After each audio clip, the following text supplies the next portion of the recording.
Assalamu alaikum, jazakallah. Thanks, Ayesha. That was an interesting talk. I think what was very interesting that you mentioned about the importance of language and dignity in education. From a tech perspective, we've got the tools like ChatGPT and all of these things that have been released.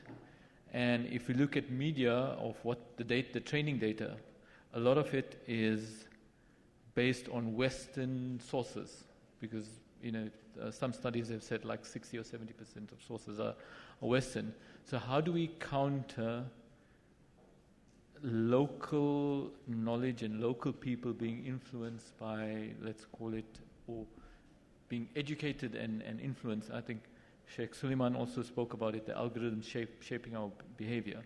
So how do we stay authentic and train our youth to be culturally strong and not be influenced by these algorithms? I think that's a very tough question, actually. If you think about it, from a secular educational perspective, most of our children are in an environment where they will be influenced culturally with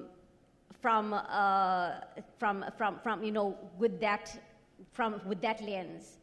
And I think it starts at home, and that's where it lies with parents who need to instill this, who need to, first of all, also make themselves, give themselves the knowledge of how the educational spectrum is changing.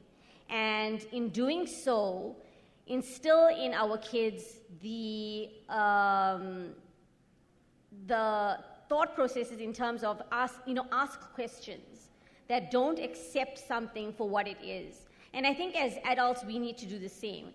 We use these LLMs, these large language models, and we take it as golden word.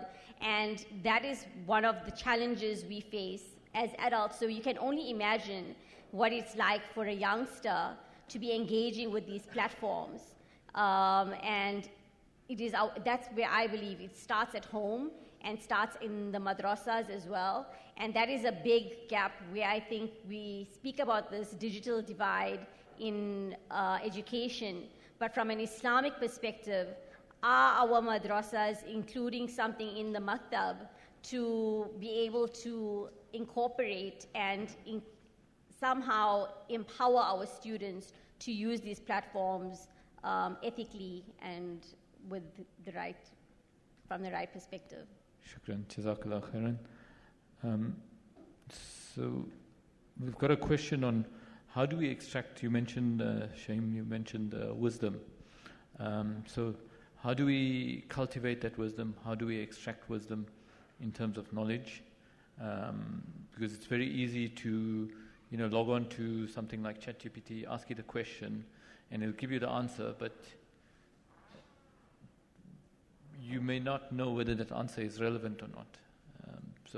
So how do we cultivate that wisdom in our societies? For me, I think wisdom is found by getting out of one's own way. Far too often, ego is what stands between us and wisdom. And when we have ego in the context of education, we feel as though our default opinion is the right one. I'll hear you out, I'll hear your opinion, but I already know that I'm going to find every reason to defend my default position because that's what I was trained to do. I was trained to stand up for myself and my conversation. Be resolute in your view. Don't yield. That's the problem with stoicism sometimes. And I'm speaking a lot to the male side of the room.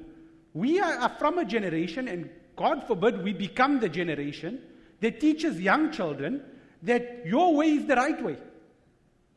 We should not do that. Wisdom is found when you listen attentively to someone else. You can have your view. You can hold true to your view. But if you genuinely attempt to listen to the opinion of another, and another, and another, that's where you find wisdom in knowledge. Because on my own, I'll never know it all.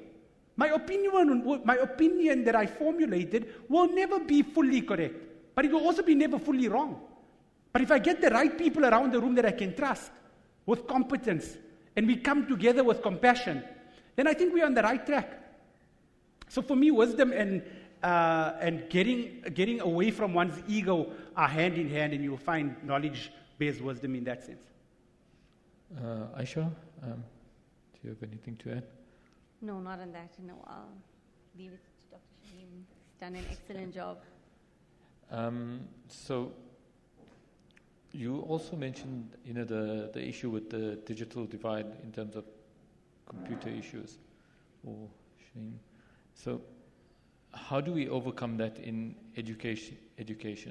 Because if you're trying to educate people for coding, if they can't put on the computer, how do you overcome something like that? I used the phrase earlier in my presentation. I said we work around a problem, not through it. Maybe it's a lazy approach. Maybe the more intellectually sound approach would be to work through it. Meaning that if I have a bunch of people in a room that don't know how to use a computer, but they know very well how to use a cell phone, I should tell them, put the cell phone down, let's work with computers. So that's working through a problem. But if I were to work around the problem, I'd be like, okay, you don't know how to use a computer, it's fine. Leave the computer out of it. You've got a phone in your hand, you know how to use the phone. Let's see if that can help us solve a problem on our plate. So for me, the digital divide is easily overcome, easily understood, if we work with the tools of the day, if we work with the knowledge and competence of the people in the room. Now again, one may argue that that might not be sustainable. I think it is. I think if you just have enough, if you're resolute enough, if you understand the outcome, the process is of less consequence. We should never make the mistake of thinking that the digital divide, and as I've been talking a lot recently at other events around what I call the digital apartheid, we should never make the mistake of thinking that a digital apartheid is in relation to people who lack competence or intelligence. That is the biggest mistake we could ever make. In fact, it's insulting. It is completely insulting to assume that the haves and the have-nots are the same as the knows and the don't knows, or the can thinks and the can't thinks. So we must work with the tools that we have, with the competence that we have, and still with the outcome in mind so that the process is of lesser consequence. Shukran, Jazakallah. So I think on the digital divide, you mentioned translation, and we had a question here on translation specifically. How do we ensure that translation is accurate? And there's also stuff around language being a very important way of thinking. I mean, if we just look at our tradition, Arabic itself, there's some words that cannot be translated into English. You have to use, from just one word in Arabic, you've got to use like 6 words in English just to capture the concept. From your experience with translations, just really quick to end off So with our experience with the chatbot which we developed, we worked with a linguistic language specialist. And we used a repository that is very rich in, and that's actually been tested already, and specifically on the 11 South African languages, which we tested robustly across all the different languages to test that we were actually getting accurate responses on the EMS chatbot which we had developed. And Alhamdulillah, the results have been amazing. In the beginning, yes, we've had to obviously iterate many times to get it right. But testing, it will come with its own challenges. And the most important thing I think is keeping your finger on the pulse, and then making sure that you're testing with your target audience on a continuous basis to make sure that you're picking up any inaccuracies and then working through that. Shukran, Jazakallah. I think that speaks to designing technology intentionally and ensuring the values are embedded and taking cognizant of the local cultures and thank Jazakallah khairan. Jazakallah. So we're going to go for lunch now, and we'll be back in an hour's time, inshallah. Lunch and Zohar.